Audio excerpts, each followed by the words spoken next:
Y a las 7:32 le doy la bienvenida a mi primer invitado, el doctor Ernesto Blume Fortini. Bienvenido. Muchas gracias. Muy grato estar nuevamente en su programa y presencialmente. Así es, doctor. Gracias por acompañarnos en un feriado, sobre todo. El día del trabajo, además, Así feliz día para todos los que trabajamos. Así es. Ha dicho usted, quiero comenzar por ahí, que el Jurado Nacional de Elecciones en esta coyuntura de inmenso dramatismo que vivimos tendría responsabilidad penal. Exacto. ¿Por qué? Por lo siguiente, y quisiera hacer una breve explicación de orden constitucional. En el diseño constitucional peruano, los derechos políticos que están regulados en un capítulo expreso del título primero de la Constitución son considerados derechos fundamentales de la persona y que hacen al núcleo del Estado constitucional. Por eso, de acuerdo a la concepción constitucional, es vital en el Estado constitucional la participación de los ciudadanos en la vida política nacional. No es un tema baladí, no es un tema secundario, es un tema vital dentro del esquema constitucional. Y por eso hay dos mandatos constitucionales para la autoridad encargada. El primer mandato es garantiza que el ejercicio del derecho político sea pleno, sea eficaz, esté resguardado y nada lo impida.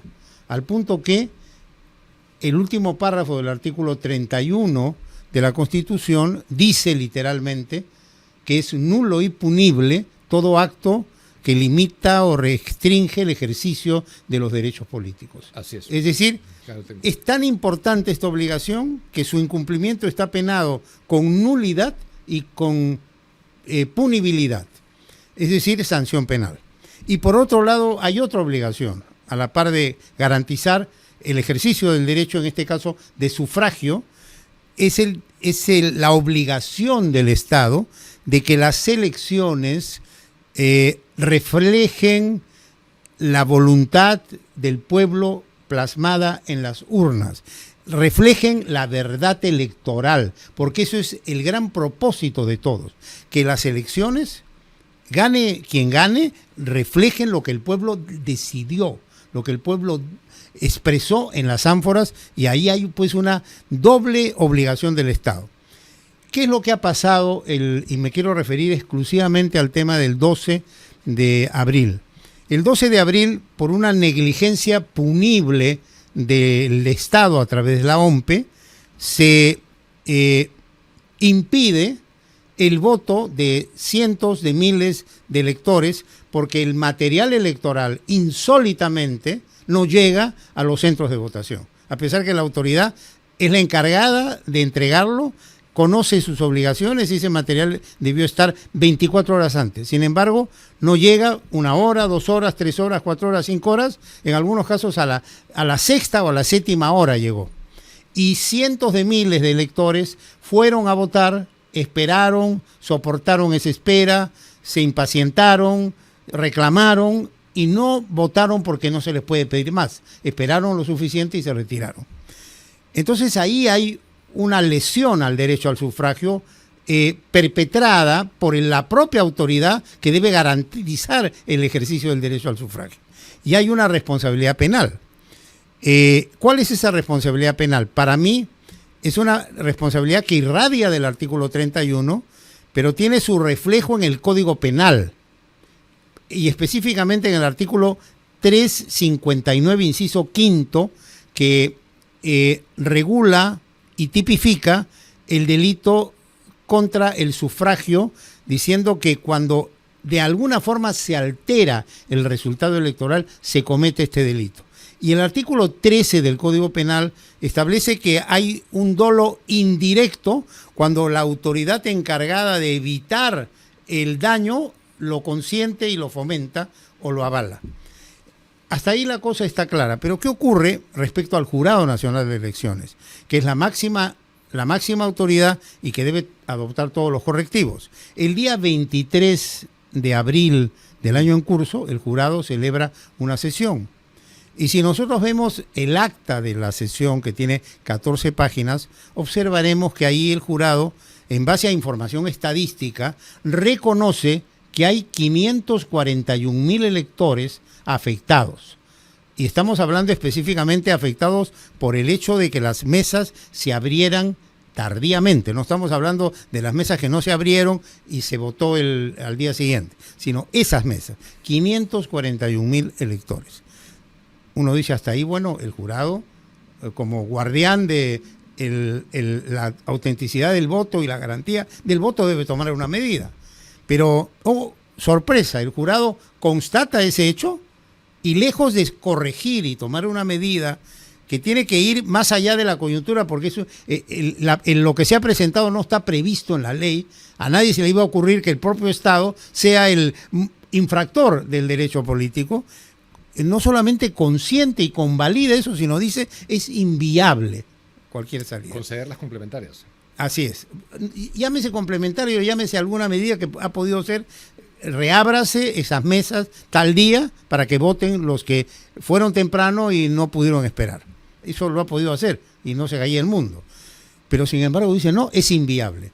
Con esa declaración expresa, los 5 miembros del Jurado Nacional de Elecciones, con el respeto que me merecen, se han ubicado en la esfera del derecho penal, porque obviamente están consintiendo en una situación inconstitucional, en una nulidad y en una situación punible y en forma expresa e inequívoca, porque dicen sí, ha habido lesión, ha habido afectación, pero, en otras palabras, ignoro la Constitución, me tapo los ojos y simplemente digo esto es inviable. Como si la Constitución fuera la última rueda del coche. Es decir, esta gente no tiene conciencia constitucional. No le importa un comino la Constitución. Lo que le importa es el cronograma. Como si el cronograma fuera más importante que garantizar la verdad electoral. Y tenemos que entender los peruanos que lo que se trata constitucionalmente es que se garantice la expresión del pueblo plasmada en las urnas en forma libre, voluntaria y con plena garantía. Ahora, ese es el problema que ocurre. Así es. Y en otro momento de ese acuerdo del Pleno, que salió días después del comunicado. Exacto, el 29. Así es. Hablan también de 1.071.000 afectados. O sea que peor aún, ¿no? Peor aún. Ahora, entonces, bueno, pero para cerrar ese tema, entonces su opinión de que han incurrido en responsabilidad penal se enmarca en los artículos 31 y cuanto menos 176 de la Constitución. Sí, pero además en el 359, inciso quinto, y en el 13 del Código Penal. Así es. Entonces, ¿qué correspondería? ¿Qué cosa concedería usted si usted fuera Burneo? Yo lo que haría sería reconocer el error, rectificar, anular el acuerdo del día 23, disponer la reapertura extraordinaria de esas mesas, señalaría un día para que voten los que no concurrieron y salvaría esa situación. Y hay tiempo para hacerlo. No estoy hablando de las otras irregularidades, de los otros cuestionamientos, que eso no quisiera entrar en este momento, pero yo todos los días recibo información y más información y parece que hay por todo lado este proceso está haciendo agua, ¿no? Entonces ahí también tendría el jurado que salvaguardar, porque lo mínimo que podemos exigir es un proceso transparente, con una autoridad neutral, objetiva, responsable, seria, y lo que estamos viendo es realmente penoso y lamentable. Ahora, yo no he hablado todavía de nulidad y no he hablado de fraude, pero obviamente si un sector significativo del electorado no ha votado y ese voto va a tener un efecto en el resultado, pues estamos hablando de una situación que el jurado tiene que amerituar y en un momento dado va a tener que tomar una decisión. Es crítica. Es crítica. La situación. Crítica. Es crítica. Porque en otro momento dice el artículo 31, la ley establece los mecanismos para garantizar la neutralidad estatal. Yo cuestiono también la neutralidad si ha existido a través de OMPE. Y también podríamos decirle el Jurado Nacional de Elecciones. Definitivamente de OMPE, porque OMPE nos ha demostrado una monumental, por lo menos, negligencia, ya que hay inclusive algunos datos de que ha habido alguna movilidad que llegó al centro de votación y no bajaba los materiales porque no había orden. E inclusive, no sé si esto sea cierto, que se ha ordenado en algún caso que ese vehículo retornara sin dejar el material, lo cual nos hace ingresar a un territorio de mayor sospecha, como que habría detrás de todo esto un operativo montado para torcer la voluntad popular. Es muy difícil de creer. Es muy que difícil. Si tiene 5 años le pueda pasar eso. Y no se olvide de que la noche previa, hablo puntualmente del almacén de Lurín, no había gente de OMPE que los despache a los camiones afuera, que los cargue, que los baje de los racks y que los despache en montacargas, que los entregue. Pareciera todo coordinado y es muy, muy difícil de creer. Mire, y ahora en el derecho penal moderno juega mucho la prueba indiciaria, ¿no? Y los elementos que van confluyendo en una responsabilidad. Y por lo tanto, si vamos reuniendo todos los elementos que se van presentando, yo creo que se va perfilando una situación por lo menos de serio cuestionamiento que elimina la transparencia, elimina la imparcialidad y pone en tela de juicio este proceso, ¿no? Claro. Entonces su postura no es de nulidad total, sino de conceder elecciones complementarias. En este momento. En este momento. Si eso no se hace, bueno, y ahí seguramente yo voy a reformular mi planteamiento, porque obviamente habría una situación ya consumada de llevar a cabo unas elecciones con absoluta conciencia de marginación de un sector importante de la población que puede orientar en uno u otro sentido la votación. Ahora, el efecto no solamente es a nivel presidencial, el efecto es en Senado, diputados y Parlamento andino. Yo creo que la voluntad la consigna era reconfigurar la composición del Senado para mí, ¿no? También. Lima ha interpuesto una demanda competencial. Eso no entiendo bien. ¿Eso es un lapsus? ¿Cuál sería el conflicto de competencias frente al Jurado Nacional de Elecciones? Yo no conozco el texto de esa. Lo que sí sé es que ha habido un amparo. Aparte hay un amparo, sí. Claro. Y quisiera hablar un instante del amparo. El amparo es viable cuando haya amenaza o violación de un derecho constitucional. En este caso, el derecho político es también un derecho constitucional y el Tribunal Constitucional ha abierto lo que se denomina el amparo electoral. Y hay casos en los que, no obstante que el jurado tomó una decisión, el tribunal anuló esa decisión, sobre todo en el ámbito de vacancia de algunas autoridades municipales. Por ejemplo, recuerda usted el exalcalde Santiago Mozo de San Juan de Villa El Salvador. Así es. Él fue vacado injustamente, recurrió en un amparo al Tribunal Constitucional, el Tribunal Constitucional declaró fundada la demanda y el jurado lo tuvo que reponer y volvió a ejercer el cargo de alcalde, ¿no? Y así hay algunos casos. Ahora, respecto al proceso competencial, no conozco el texto, no sé cuál ha sido el enfoque, pero el proceso competencial se da cuando un órgano de rango constitucional considera que otro órgano de rango constitucional invade sus competencias u omite competencias propias y por lo tanto hay ahí un conflicto competencial. Entonces habría que ver desde qué punto de vista el señor alcalde ha enfocado, porque este es un tema ya interinstitucional. Entonces habría que ver la institución demandante en qué considera que el Jurado Nacional de Elecciones le está afectando sus competencias. Es un tema de competencias. O sea, sí entiendo que la omisión del material y la omisión de funciones del jurado vulnera el derecho de los limeños, ¿no?, a elegir y saca cara por nosotros, en ese caso, la comuna. Conflicto de competencias no me queda tan claro. Pero sí hay un amparo personal del alcalde de Rayado. Así es. Ok. ¿Eso considera que llegaría a algo en un plazo? Eso, bueno, hay corto? materia para el amparo, ¿no? Pero eso tiene pues un trámite, porque se inicia ante un juez constitucional, hay una apelación ante la Corte Superior, Sala Constitucional. Si la Corte Superior declara fundada la demanda, termina ahí el proceso. O sea, ahí duraría solamente 2 instancias y no llegaría al Tribunal Constitucional. Sí. Pero si en segunda instancia la decisión es desfavorable al demandante, cabe lo que se denomina el recurso de agravio constitucional, a efectos de que el expediente suba al Tribunal Constitucional.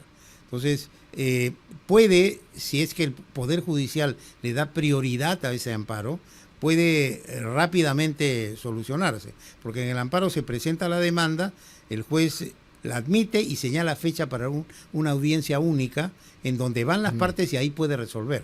Así es. ¿No? Y luego viene una sentencia que va a una sala superior. Esa sala, si prioriza y resuelve rápido y, por ejemplo, le da la razón a la parte demandante, puede definirse el tema. O sea, hay que ver cómo atiende el Poder Judicial. Yo recuerdo hace más o menos unas 2 o 3 semanas, cuando recién comenzaba todo el tema de postelectoral del conteo y las actualizaciones y las sorpresas a mitad de la noche, que hablamos, intercambiamos unas opiniones de lo que estaba pasando. ¿Considera usted que la contabilización de las actas ha sido transparente? Al margen de lo que pasó el 12. Yo creo que hay cosas muy oscuras, ¿eh? Y hay muchas cosas por aclarar. Mire, y le cuento un tema que a mí me ha pasado directamente. A veces me movilizo en mi propia movilidad y a veces tomo taxi. Y tomé un taxi el día de hoy, precisamente a la mañana, y el taxista me dice, mire, mi esposa y mi hijo viven en Estados Unidos hace 2 años y no votan acá. Sin embargo, han constatado que aquí aparecen votando. Y me dio su nombre, me dio el DNI de la señora y el DNI del hijo. Y me dijo, ojalá se pudiera hacer algo, ¿no? Entonces, o sea, ¿aparece como que votaron acá?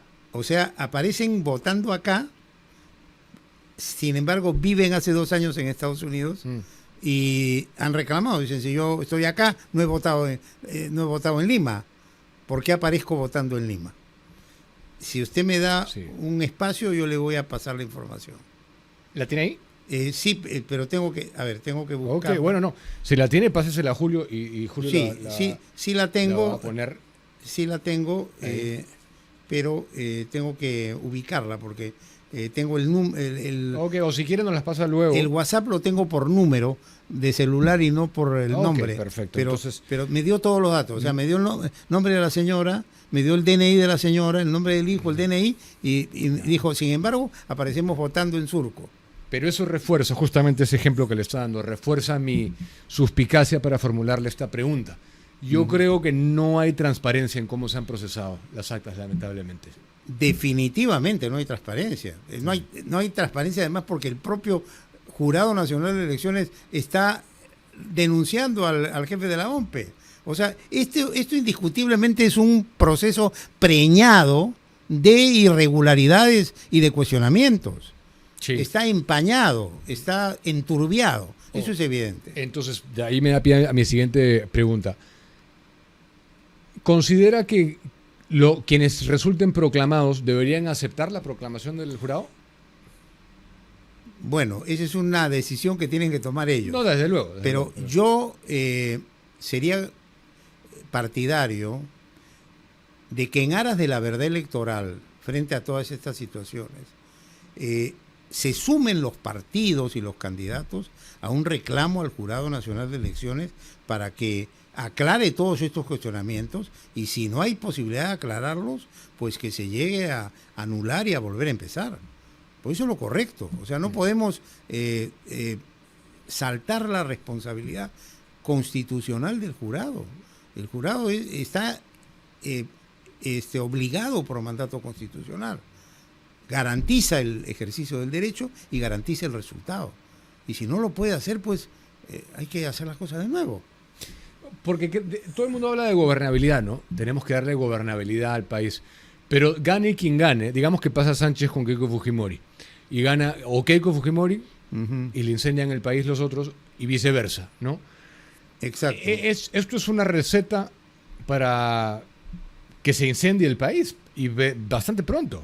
Evidentemente, yo creo que en aras del futuro del país, en aras de lo que hemos avanzado, porque hemos avanzado mucho en la consolidación del sistema democrático, y hoy, como siempre lo digo, a diferencia de otros tiempos, hay peruanos que han nacido en democracia, crecido en democracia y viven en democracia.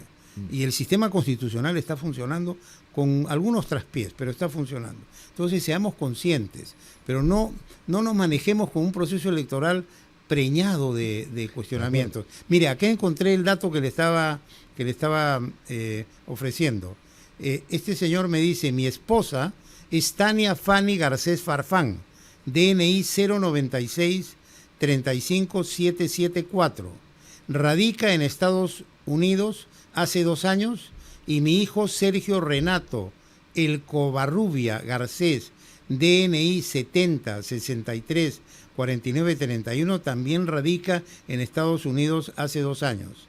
Figuran que votaron en Surco. Le envío el video que me envió mi hijo. Y aquí me envía este video, ¿no? En donde... Si puede, pásaselo a Julio para mostrarlo a la audiencia. Sí, pues no lo va a ver la audiencia. No lo va a ver, claro. Sí. Pero pásenoslo y lo compartimos con ellos. Sí. Bueno, es otra más, justamente. Es otra más, que se la estoy dando en exclusiva. Bueno, muchas gracias. Sí, ahorita le paso. Cuando escucha que su colega Gonzalo Ortiz de Ceballos invoca directamente a Keiko Fujimori a no aceptar la proclamación, ¿usted cómo toma eso? Bueno, yo le tengo mucho respeto al doctor Ortiz de Ceballos. Yo creo que por ahora hay que esperar la reacción del Jurado Nacional de Elecciones. Vayamos con calma. Pero ¿usted cree, cuando dice eso, cree que hay algún tipo de posibilidad? Pienso que sí. Todavía tengo esperanza. De que replantee su... Yo creo que sí. Yo creo que si el jurado ve que hay un reclamo popular, y ojo que ahora las últimas encuestas hechas en Lima revelan que por lo menos un 70% considera irregular esta elección. Sí. Entonces puede ser que el jurado sea iluminado y diga, bueno, vamos a rectificar, ¿no? Porque en el fondo hay un propósito común, lograr la verdad electoral. Yo no creo que nadie piense pues que se puede ganar con trampa, ¿no? En el caso de... El jurado podría ser en el caso de Burneo podría ser que le dé ese beneficio de la duda. En el caso de OMPE no creo que estén interesados en la verdad electoral. Bueno, pero aquí el tema lo tiene que definir el jurado. Pues. El jurado es la máxima autoridad y tiene competencia de resolver conflictos y de definir temas, digamos, que impliquen decisiones de esta naturaleza. ¿Y qué le parece, por ejemplo, la postura que ha adoptado López Aliaga, que parece ser el gran perjudicado, ¿no? Bueno, él está reclamando su derecho, yo lo entiendo, pero yo estoy viendo el tema desde afuera. Ahora, tuve la oportunidad de recibir un WhatsApp del doctor César Delgado Barreto, César Delgado Gembes, ¿no? Y él tiene una posición más radical todavía. No sé si usted desea que se la... Sí, si la tiene. Sí. Mire, él dice lo siguiente, si me permite leerla, mire. Es muy importante. Él dice lo siguiente: a partir del acuerdo del Jurado Nacional de Elecciones de 23 de abril, que se ha difundido el día de hoy, donde se reconoce que, de acuerdo al peritaje y auditoría realizado a pedido del Jurado Nacional de Elecciones, como consecuencia de las deficiencias de gestión de las elecciones del 12 de abril, a 541.000 electores se les privó del ejercicio de su derecho al sufragio en las elecciones generales del 12 de abril. Esa aseveración confirma que las denuncias realizadas en efecto generan una causal que justifica el pedido de anulación del proceso. Y él es un experto en derecho parlamentario y en derecho electoral. De no reconocerse esa nulidad por el propio Jurado Nacional de Elecciones, sus miembros y los que resulten responsables de esa infracción son pasibles de sanción penal, de acuerdo a los tipos penales comprendidos en el capítulo de delitos contra la voluntad popular que prevé el Código Penal en los artículos 354 a 359, y agrega: el artículo 31 de la Constitución establece en su último párrafo que son nulos y punibles los actos que impiden el ejercicio del derecho al voto. El acuerdo del Jurado Nacional de Elecciones del 23 de abril, difundido el día de hoy, 29 de abril, contiene el reconocimiento oficial de que hubo, cuando menos, 541.000 electores a los que se obvió del ejercicio de su derecho de elegir. Si en cumplimiento de las funciones que la Constitución le atribuye al Jurado Nacional de Elecciones declara nulas total o parcialmente las elecciones, el procedimiento regular supone que con la declaratoria de nulidad, el jefe del Jurado Nacional de Elecciones se dirija al presidente de la República con el objeto de que convoque a las elecciones declaradas nulas, total o parcialmente. Debido a que dicha nulidad afecta el cronograma legal, corresponde al Congreso adoptar la modificación legal correspondiente. Estas modificaciones suponen tanto una legislación excepcional que suspenda las normas generales, reduciendo los plazos de forma que pueda subsanarse la nulidad declarada total o parcialmente. El propio Congreso, además, debe dictar las normas transitorias que excepcionalmente en una única y sola legislatura, porque resulta física y materialmente imposible cualquier modificación constitucional, porque este Congreso cuenta solo con una legislatura antes de concluir su mandato y periodo constitucional, con el voto de no menos de 2/3 del número legal de congresistas, provean la prórroga del mandato, y él vaya a este tema del presidente de la República y de la integridad del Congreso, dice. De este modo, según el doctor César Delgado Guembes, el inicio del proceso bicameral quedaría postergado hasta que pueda declararse el resultado del cómputo de las elecciones, con que se subsane la nulidad que deba declarar el Jurado Nacional de Elecciones. Obviamente estas medidas excepcionales, dice él, serán objeto de eventuales críticas, impugnaciones y desconocimientos por parte de la ciudadanía y por supuesto de los propios partidos y candidatos. No serán actos que satisfagan a todos, apunta, desde el punto de vista ni político ni constitucional. Los hechos acontecidos no son regulares, son extraordinarios y son además negatorios de principios y derechos constitucionales. Por esta razón, solo cabe ejercitar actos de amparo de facultades igualmente extraordinarias por los poderes del Estado para que respondan al respecto y den cumplimiento directo e inmediato a los derechos constitucionales. Comparto con ustedes mi opinión sobre la situación que nos afecta. César Delgado Guembes. Bueno, entonces, tenemos, ¿qué le parece? Es una posición bastante completa, ¿no? Sí, porque aparte provee una hoja de ruta, ¿no? Entonces se ampliaría la legislatura de manera extraordinaria y el mandato de Balcázar. Claro. O sea, no, en otras palabras, no se cae el mundo. Esto se soluciona. Pero acá hay que rescatar principios, valores y la verdad electoral. Claro, habría que ya normarlo luego, ¿no? Entonces, en opinión de Delgado Guembes, la infracción constitucional que... O sea, él categóricamente dice estamos en causal de nulidad, ya sea parcial. Él lo ha dicho muy claramente. Claramente. Pero dice que le atribuye infracción constitucional al jurado en virtud de su acuerdo del Pleno, que ahí lo reconocen explícitamente. Y es lo que yo también considero. Esa es la infracción constitucional. Esa es la infracción, y no solamente la infracción constitucional, es la comisión del hecho penado penalmente. Artículo 359, inciso quinto del Código Penal. Es bien grave. Ok. Es bien grave. Bueno, o sea, por lo menos es una salida y es una propuesta sensata. Que se las he traído en exclusiva. Y paso a paso. Lo apreciamos. Sí. Nos quedamos con eso para despedirnos. Gracias por estar acá. Gracias por la invitación. Y hay que seguir en la lucha nomás. Y acá, a diferencia de los caviares, trabajando un día feriado. Igual yo. 8:01.